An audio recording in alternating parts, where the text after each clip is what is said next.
বন্ধুরা, good evening. আজকে আমি একটা তেঁতুলের রেশম নিয়ে এসেছি।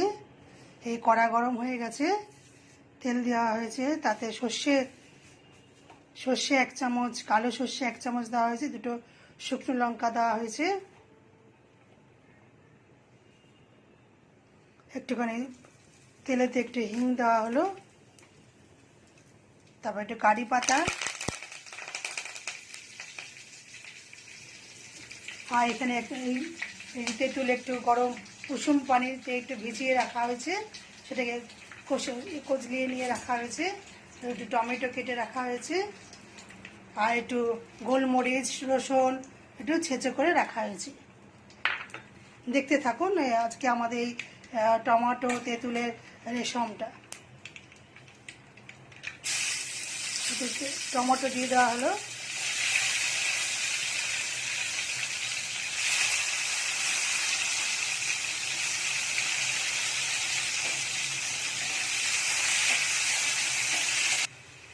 টমেটোটা একটু গলে গেছে, তারপরে এবার এই গোলমরিচ রসুন জিরে নিয়ে ছেঁচে রেখেছিল সেটা দিয়ে দিল,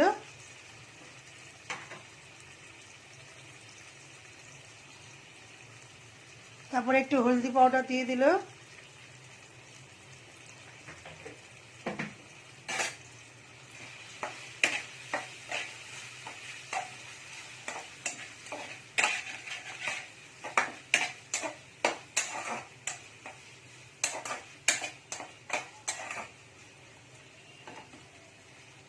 কষে নিয়ে এবার সে তেঁতুল জলটা ছেনে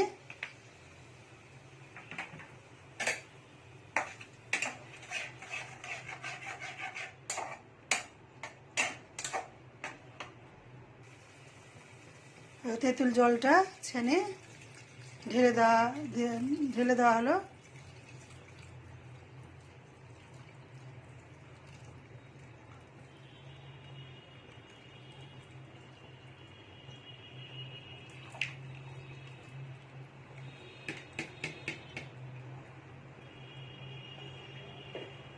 তারপর এটা ফুটবা পর্যন্ত অপেক্ষা করব। স্বাদ মতো নুন পাকিয়ে দেব, তারপর এটা ফোটা পর্যন্ত অপেক্ষা করব।